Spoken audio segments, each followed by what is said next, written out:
안녕하세요. 탐나는 책입니다. 오늘 소개할 책은 림태주 시인의 너의 말이 좋아서 밑줄을 그었다 입니다. 저자는 말합니다. 인생이란 어떤 사람에게 선을 잇고 어떤 언어에 줄을 그을 것인가를 선택하는 일이다. 세상이 많고 많은 말들 중에 내가 밑줄을 그은 말들이 나의 언어가 된다. 그 말들이 나의 생각이 되고 나의 마음이 되어 나를 나로 살게 한다. 누구에게는 아무것도 아닌 말이 내게 와서 가장 소중한 말이 되고 가장 나중까지 필요한 말이 된다. 여러분이 자주 쓰는 말은 무엇인가요? 밑줄을 그어 사랑하는 사람에게 건네고 싶은 언어는 무엇인가요? 지금 떠오르는 바로 그 사람에게 밑줄 가득한 이 책을 건네보는 건 어떨까요? 탐나는 책과의 데이트 시작하겠습니다. 프롤로그. 너였다. 지금껏 내가 만난 최고의 문장은 나는 오늘도 너라는 낱말에 밑줄을 긋는다. 너라는 말에는 다정이 있어서, 진심이 있어서, 쉬어갈 자리가 있어서, 차별이 없어서, 사람이 있어서 좋았다.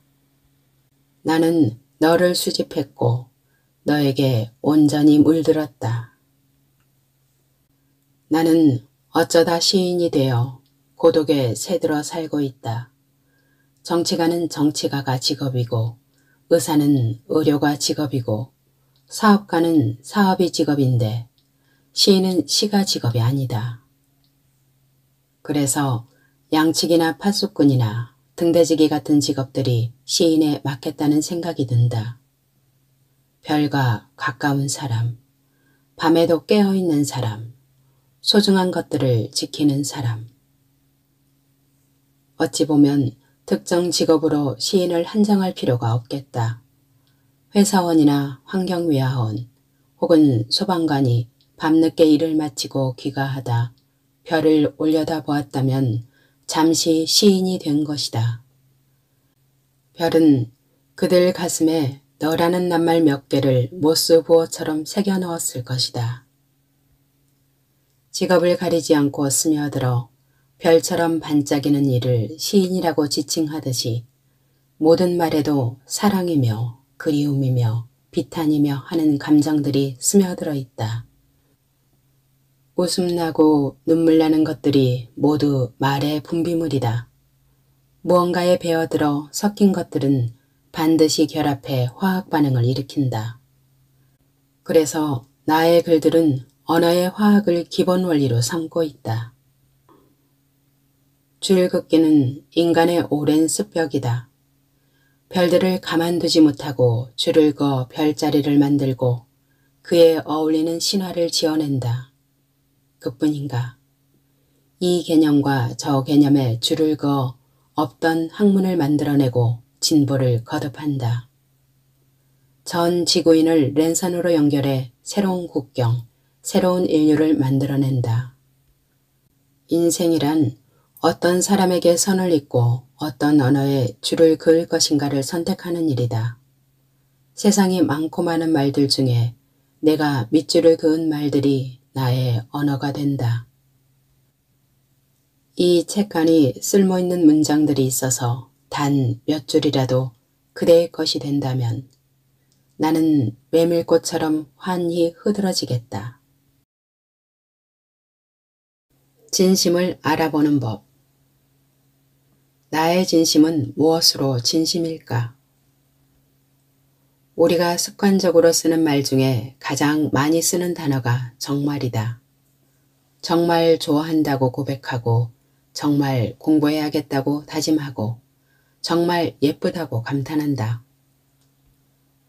상대방에게 내 마음을 강조하고 싶을 때, 믿어달라고 호소할 때 나는 정말의 악센트를 넣어 말했다. 정말 진심이야. 믿어줘. 잘못을 저지르고 용서를 구할 때도 썼다. 정말 잘못했어. 미안해. 도무지 믿을 수 없는 말을 들었을 때는 눈을 동그랗게 뜨고 되물었다. 그게 정말이야?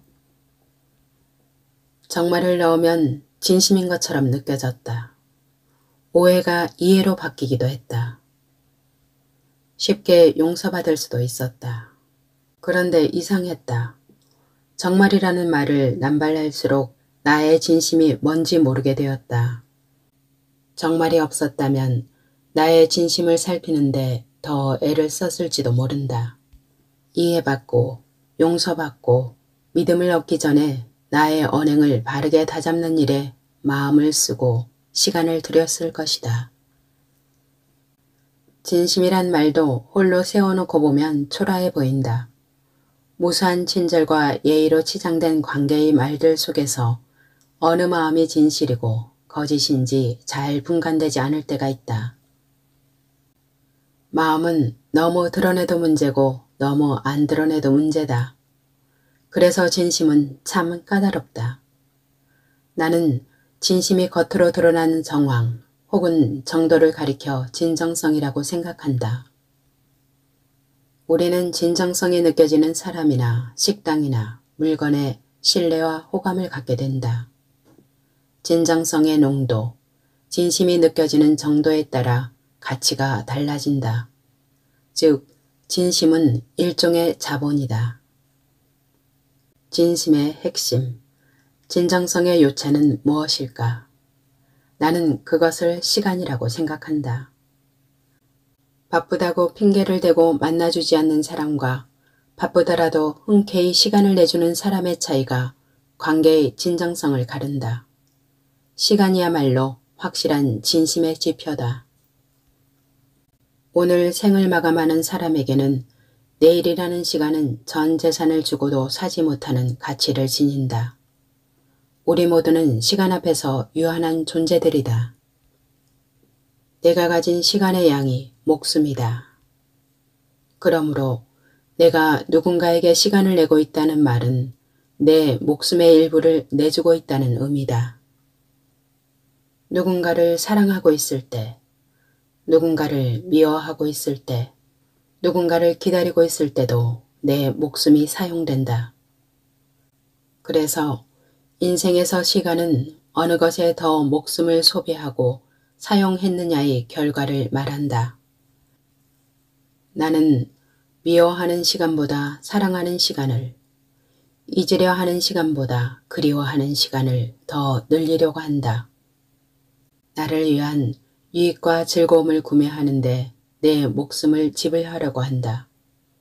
나는 자주 타인에게 타이른다. 모두에게 인정받고 인기를 얻으려면 목숨을 분산하지 마라. 정말 소중한 사람에게, 내 진심을 알아주는 사람에게 목숨을 내주어라. 그렇게 진실해지고 깊어지기를 원해라. 그래야 목숨이 흩어지지 않고 집약되고 축적된다. 그 집약과 축적의 관계를 사람들은 막역한 사이라거나 베스트 프렌드라거나 단짝이라거나 삼총사 등과 같은 말로 부른다. 정말은 정말일 때만 쓸 수 있다. 정말은 진심일 때만 쓸 수 있다. 정말 사랑한다면 그에게 1순위로 시간을 내주어야 한다. 그를 사랑하기 위해서는 분산되지 않는 목숨의 몰입이 있어야 한다. 다른 어떤 것보다 우선해서 그에게 시간을 쓰고 있다면 그가 알아주든 몰라주든 나의 진심을 의심할 필요가 없다. 그 마음만큼 진짜가 없고 그 시간만큼 정말인 것은 없다. 시간이 진심이다. 마음으로 보는 사람. 명재 씨는 시각장애인이다. 우리가 서로 알게 된 지는 꽤 오래되었다. 내가 북촌의 어느 한옥 카페에서 북콘서트를 할 때 그녀를 처음 만났다. 독자 낭독 시간이 있었는데 명재 씨의 남편 석종 씨가 책에 실린 내시 단풍을 낭독하게 되었다. 석종 씨도 시각장애인이다. 나는 석종 씨가 한 번도 본 적이 없을 단풍을, 그 붉은 빛을 어떻게 상상하며 낭독할지 몹시 궁금했다. 그가 단풍을 점자로 번역해서 낭독하는 동안 나는 눈을 감고 들었다. 내가 알고 있는 단풍색보다 그가 상상하는 붉은색이 훨씬 다채롭고 선명하지 않을까 생각하면서 나는 고정된 단풍색에서 벗어나기 힘들지만 그는 그만이 상상해낸 단풍색을 떠올리며 시를 읽었을 테니까. 그렇게 명재씨 부부와 인연을 맺었고 아주 가끔씩 여러 사람이 있는 자리에서 어울려 만날 기회가 있었다. 인상 깊었던 점이 한 가지 있었다. 명재씨를 잘 아는 분이 내게 당부했다. 명재씨랑 이야기할 때 명재씨를 바라보며 말하라고. 명재씨가 못 본다고 해서 고개를 돌리고 딴 데를 바라보며 말하면 명재씨가 알아챌지도 모른다고. 그래서 나는 명재씨와 이야기할 때 평소보다 더 시선에 주의하며 말하고 귀 기울여 그녀의 말을 듣는다. 또 명재씨가 데리고 다니는 안내견에 대해서도 몇 가지 주의를 받았다. 녀석이 얼마나 착하고 순하고 영리한지 자꾸 쓰다듬어주고 싶은 마음이 들었는데 안내견이 명재씨에게 집중할 수 있도록 만지지 말라는 당부였다. 어느 날 명재씨가 내게 전화를 해왔다. 자신도 책을 쓰고 싶다고. 어떻게 하면 좋겠느냐고 도움을 청하는 전화였다. 나는 부지런히 글을 써서 모으라고 용기를 북돋아 주었다. 책이 되려면 주제를 좁힐 필요가 있으니 안내견과 함께 사는 일에 대해 써보면 어떻겠느냐고 제안했다. 며칠 뒤에 명재씨가 끼적여둔 메모라며 내게 글 하나를 보내왔다. 책을 낼 만한 글솜씨인지 봐달라는 뜻이었는데 글에는 살아감과 삶을 살아냄이 어떻게 다른지 알려주는 증거들이 있었다. 늘 함께 걷는 안내견과 늦은 시간 귀가하는 길에 물이 막히고 낙엽으로 수북이 덮여 잘 보이지 않는 맨홀 뚜껑에 굽이 걸리는 것. 혼자 지내던 때 한참 만에 놀러온 친구와 밥을 해먹으려다 내가 먹던 쌀에 벌레가 아주 많다는 사실을 듣게 된 것. 정류장에서 나를 보고 지나치는 버스 두세 대를 잡지 못하고 심지어 지나간지도 모르고 부탁할 사람마저 없어 3, 40분 먼저 나왔지만 발을 동동 구르다 결국 약속에 늦어 변명해야 하는 것. 마트에 들어가 도와주실 분이 있는지 초조하게 두리번거리는 시간 같은 것. 자고 일어나 나가려고 씻으려는데 게시판에 붙어있는 단수공지를 전혀 몰랐다는 것. 요리를 만든 다음 사진을 찍어 올리고 싶어서 내 나름대로 각도를 생각해서 여러 장 찍어 지인에게 문자로 보내 잘 나온 걸 골라달라고 했는데 하나도 없는 것. 새 구두를 신고 나간 지 몇 분 만에 인도턱을 발로 확인하다가 처음 신은 구두가 긁히는 것. 비장애인과 연애할 때 데코레이션이 예쁜 오므라이스를 예쁘게 떠먹지 못하고 비빔밥처럼 먹는다며 면박을 들었을 때, 그나마 그런 사람이라도 헤어졌을 때 몰래 찾아가 멀리서 한 번만이라도 바라보지 못한 것. 여러 명이 함께 밥을 먹을 때 생선이 나오면 제대로 발라먹을 자신은 없고 그렇다고 통째로 들고 먹으며 생선을 이렇게밖에 먹을 방법이 없다고 이해시킬 자신도 없어 차라리 먹기를 포기하는 것. 나는 그녀의 메일을 열어본 뒤로 아무 일도 하지 못하고 멍하니 앉아 있었다. 나는 볼 수 있는데도 보지 않았고 쓸 수 있는데도 쓰지 않았고 마음이 있는데도 행동하지 않았다. 명재 씨의 글은 나의 삶을 돌아보게 만들었다. 명지 씨는 마음까지 보는 눈을 가졌는데 나는 보이는 것마저도 제대로 보지 못하고 살고 있다는 것을. 관계의 말들. 말을 참 맛있고 재미있고 쏙쏙 들어오게 하는 선배가 있었다. 선배랑 이야기하다 보면 홀린 듯 이야기에 빠져들었다. 실없는 농담을 하거나 거친 말을 하는 게 아닌데도 사람을 주목하게 만드는 재주가 있었다. 선배의 화법에는 남들에게 쉽게 찾기 어려운 특이한 점이 몇 가지 있었다. 내가 어제 책 한 권을 읽었는데 말이야. 기가 막히게 재밌더라. 무슨 책인지 궁금하지? 네. 다석이라고 들어봤니? 아니요. 다석은 류영모 선생의 호야. 선생 이름은 들어봤지? 네. 다석 선생은 철학자신데 천문, 지리, 동서양 철학뿐만 아니라 불경과 성경 등 종교학에도 능통한 대석학이셨지. 근데 이분은 한글 사랑이 아주 깊었어. 선생을 기리려고 다석 학회가 만들어졌는데 여기서 편찬한 책이 다석 강이야. 책 내용이 궁금하지? 네. 이분은 1890년생이신데 글쎄 훈민정음 28글자에 만족하지 않고 생경한 글자를 창작해서 쓰시는가 하면 많은 신조어를 만들어 쓰셨대. 옛날 사람인데도 혁신적인 분 같지 않아? 네, 그러네요. 오늘이란 말 있잖아. 네. 선생은 오늘을 오늘이라고 풀이하셨대. 오늘 하루가 항상 영원하다는 의미로. 괴짜 같지 않아? 기발한데요? 굳이 대답이 필요하지도 않은데 자꾸 질문을 던져서 청자가 화자의 말에 참여하게 하고 대화에 집중하게 만들었다. 또 특이한 점은 시험 때나 암기하고 잊어버렸던 글쓰기의 육하원칙을 화법에 넣어 고사한다는 거였다. 내가 왜 그 두꺼운 책을 읽었겠어? 글쎄요. 잠이 안 와서였어. 저도 잠이 안 올 땐 책을 읽어요. 그렇지. 넌 어디서 읽을 때 책이 잘 들어와? 전 조용한 곳이요.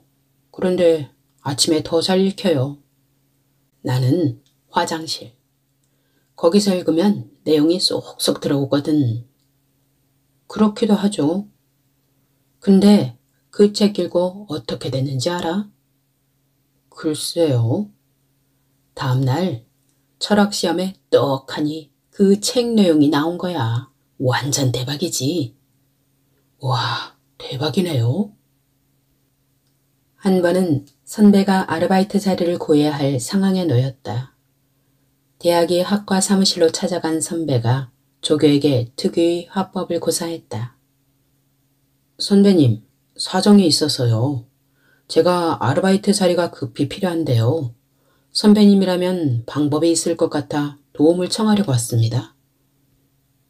여기서 힌트는 선배님의 방법이다. 막무가내로 때를 쓰는 게 아니라 넌지시 조교에게 해결책을 강구하도록 책임감을 부여하고 있다. 이런 화법은 실제로 사회생활에 요긴하게 쓰인다.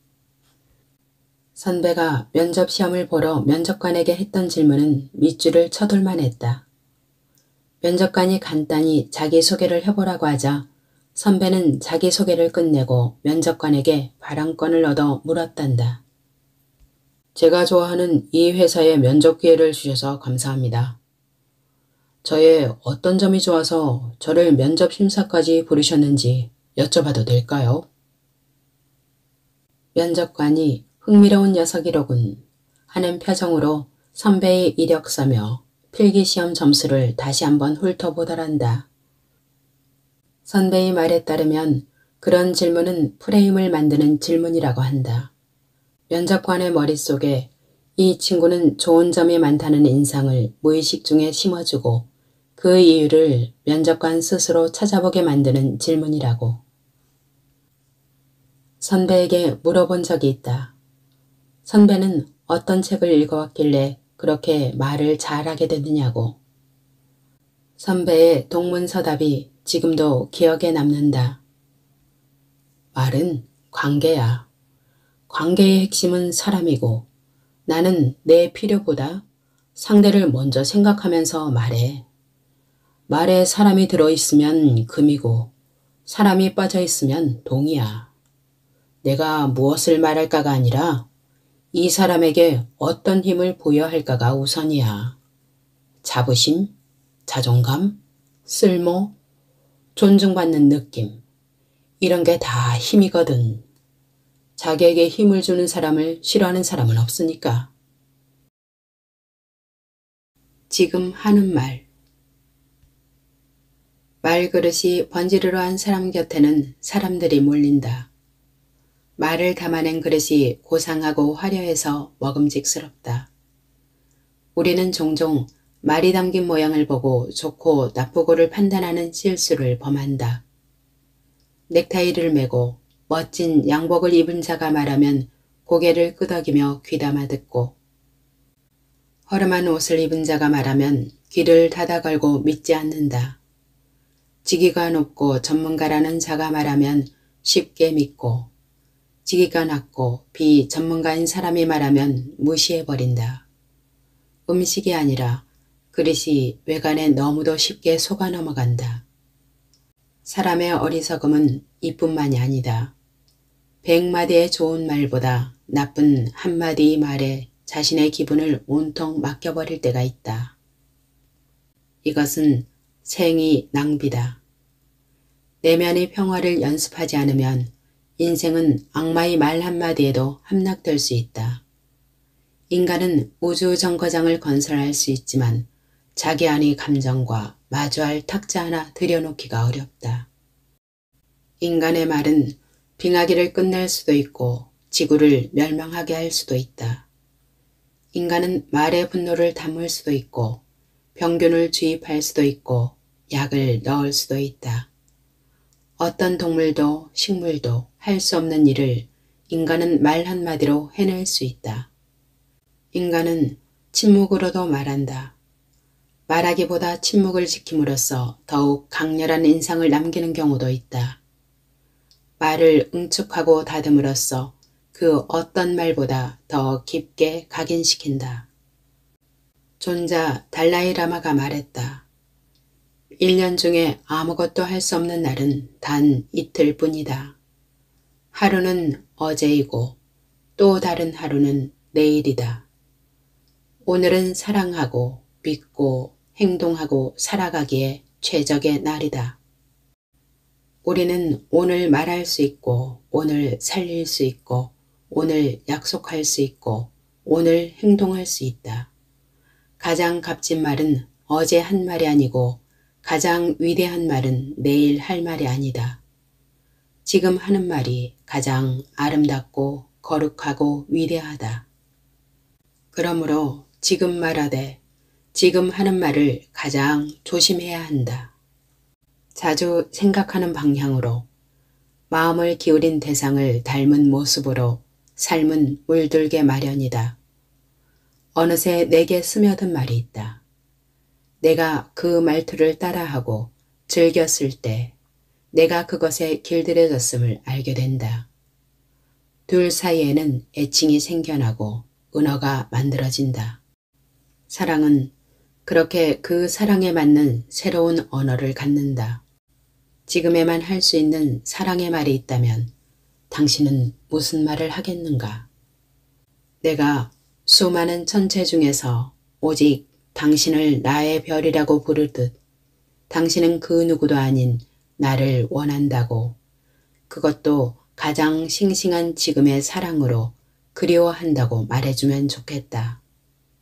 그게 아니라면 지금은 다 말할 수 없어 침묵으로 말하겠다고 대답해주면 좋겠다. 침묵이 얼마나 큰 하늘인지 나는 알고 있으니. 마음의 말을 배우는 시간. 우리가 일상에서 사용하고 배우는 모든 언어는 머리가 주관한다. 머리어다. 머리로 기억하고 머리로 생각하고 머리로 말한다. 가슴어는 머리로는 이해되지도 들리지도 않는다. 오직 가슴으로만 전해지고 가슴으로만 해석된다. 아빠, 나 오늘 학교 안 가면 안 돼?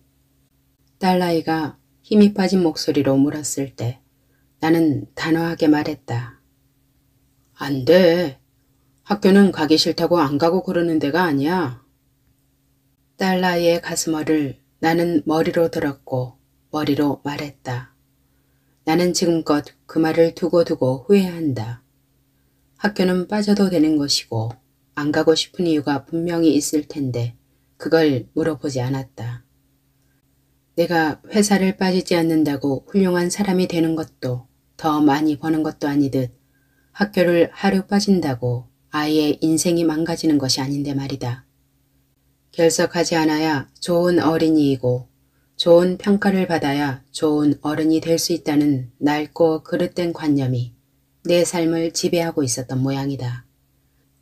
죄송하지만 그건 어렵겠습니다. 누군가에게 거절의 말을 듣고 또 누군가에게 거절의 말을 할 때마다 섬뜩하다. 거절당하는 일은 어른의 세계에서 다반사로 많다. 적어도 아이가 어릴 때만이라도 거절하지 말아야 했다는 자책감. 당연히 된다고, 그래도 괜찮다고 말해줬더라면 얼마나 좋았을까. 그날 하루 놀이터의 그네도 독차지하게 하고 한산한 놀이공원에서 줄 서지 않고 마음껏 놀이기구를 타고 같이 놀았다면 얼마나 좋았을까. 늦은 저녁에 술 한잔 하자고 친구가 전화를 해왔다. 내가 술을 즐겨 하지 않는 걸 알면서도 전화했을 때는 분명 무슨 기난 이야기가 있는 것이다. 그게 아니라면 사람이 고프거나 두통처럼 그리움 같은 게 왔을 터이다. 어쩌지? 나 퇴근해서 집에 와버렸는데. 사이를 차단하는 말이 내 입에서 먼저 나와버린다. 다시 차려입고 시내로 나가는 게 성가셔서 미리 머리가 계산한 것이다. 가슴으로 들었다면 내 대답이 달라졌을 것이다. 너 무슨 일이 있나 보구나. 거기가 어딘데? 가슴어는 점점 사어가 되어가고 있다. 가슴어가 사라져가는 이유는 서로 자신의 말만 하고 상대의 마음을 듣지 않기 때문이다. 가슴어란 말하기보다 듣기가 훨씬 중요한 언어다. 가슴어는 일상어와 같은 어휘를 써도 의미가 완전히 다르고 반어법에도 능숙하다. 사랑하는 사람이 메뉴를 고를 때 아무거나 라고 말하면 이는 내가 늘 좋아하는 그것이라는 의미다. 그 사람이 아무렇지 않아, 괜찮아 하고 말하면 그것은 괜찮지 않아, 나 좀 봐줘 라는 뜻이다. 가슴에 못 박히고 가슴이 미어지고 가슴이 아려오는 일들이 실은 가장 가까운 사람 때문에 생긴다. 가슴과 가슴이 가까운 듯 싶지만 뜨거운 듯 싶지만 철벽 같고 얼음덩어리 같을 때가 있다. 이유는 단 한 가지뿐이다. 가슴어를 가슴으로 듣지 않으려 할 때. 별명이 늘보인 친구가 있었다. 행동이 느리거나 게으른 사람을 낮잡아 이르는 말이 늘보다. 그런데 내 친구 늘보는 결코 느리거나 게으르지 않았다. 친구들이 녀석에게 늘보라는 별명을 붙여준 데는 다른 이유가 있었다. 가위바위보 게임을 하면 녀석은 항상 보자기를 내밀었다. 그래서 녀석의 별명이 늘보가 된 것이다. 우리는 귀찮거나 싫은 일, 누군가에게 떠넘겨야 할 일이 있으면 곧잘 가위바위보로 정했다. 늘보를 정당하게 부려먹기 위해서였다. 녀석이 항상 보를 낸다는 걸 까먹고 무심코 주먹을 내는 경우가 아니라면 질 일이 없었다. 우리는 짠 듯이 가위를 낸다. 어떨 땐 가위바위보를 하기 전에 골려먹는 재미를 추가하려고 늘보에게 물었다. 너 이번에도 보자기 낼 거지? 그러면 녀석은 대답 대신 빙그레 웃었다. 우리가 골려줄 심산으로 재차 물으면 녀석이 정색하고 말했다. 아니야, 오늘은 다른 거 낼 거야. 그러나 막상 가위바위보 게임을 하면 녀석은 어김없이 보자기를 펼쳐 보였다. 역효과도 생겼다. 녀석이 없을 때도 우리는 습관적으로 가위를 내는 버릇이 생겼다. 사회인이 되어 동창회에서 친구를 만났다. 나는 오랜만에 늘보 친구에게 농담을 건넸다. 네가 아끼는 보자기는 잘 있지? 하하. 녀석은 잠깐 생각하는 듯 하더니 이내 사람 좋은 웃음을 흘렸다. 넌 지금도 봄만 내냐? 아니야. 요즘은 다양하게 내. 자주 이기는 편이야. 자주 이긴다고 말하는 녀석의 표정이 그리 밝아 보이지 않았다. 다른 거 낼 줄 알면서 그때는 왜 항상 봄만 냈어? 아, 그거? 난 아버지 직업 때문에 자주 전학을 다녔어. 친구 사귀기가 힘들었지. 엄마한테 하소연했더니 그러시더라고. 친구들한테 뭐든 져주라고. 그러면 누구든 친구로 받아줄 거라고. 난 친구가 필요했고 너희가 좋았으니까. 그랬구나. 참 현명한 어머니시네. 근데 말이야. 가위도 있고 주먹도 있는데 왜 항상 보자기였어? 승률은 같잖아. 난 보자기가 좋았어. 가위는 잘라서 이기고 바위는 부서서 이기잖아. 근데 보자기는 감싸서 이기니까 아프진 않아. 가위에 잘려도 보자기는 보자기이고 또 기우면 되잖아. 야, 너 제법이구나. 순둥이인 줄만 알았더니 철학자였어. 철학자는 무슨. 저도 너희들한테 지는 건데 뭐. 내가 볼을 내면 너희들이 엄청 재밌어 했잖아. 맞아, 그랬지. 근데 지금은 왜 볼을 안 내? 볼을 내면 사람들이 너를 좋아할 거 아니야. 글쎄, 그 사람들이 친구는 아니잖아. 져줄수록 나를 바보로 하는 것 같아. 이용하려고만 들고 말이야. 이젠 나도 가위와 주먹으로 자주 이겨. 친구는 술잔을 기울이며 씁쓸한 듯이 중얼거렸다. 손은 참 많은 말을 한다. 수신호로, 수어로, 악수로, 포옹으로. 누군가와 처음 인사할 때 손을 내밀어 악수를 나눈다. 악수 정도로는 양이 안 차는 사이가 되면 양팔을 벌리고 껴안는다. 그런가 하면 손바닥에는 운명의 지도가 있다. 지문과 운명선. 자신이 가야 할 곳의 지도가 손바닥 안에 있다는 은유는 참 의미심장하다. 나의 길이 내 손바닥 안에 있는 이유는 남들이 가는 길, 남들이 만들어준 길, 남들이 지시하는 길로 가지 말라는 뜻이 아닐까. 나의 길이 아니라 남들이 정해둔 길로 사람들이 몰려드니 힘겹게 다투고 빼앗고 빼앗기는 불행한 일들이 벌어지는 게 아닌가. 자신의 지도를 따라 자신의 길을 가라는 하늘의 뜻을 외면한 채. 그 길은 다른 사람의 손을 잡아야 세상으로 연결된다. 손바닥을 들여다본다. 은하수가 흐르고 사막을 건너는 낙타가 보인다. 나는 지류의 물들을 모아 흘려보낸다. 선인장들이 붉은 꽃을 피어올리고 체온 같은 별들이 돋는다. 오목한 작은 우주, 나의 손. 오늘의 낭독 여기까지입니다. 끝까지 함께 해주셔서 감사합니다.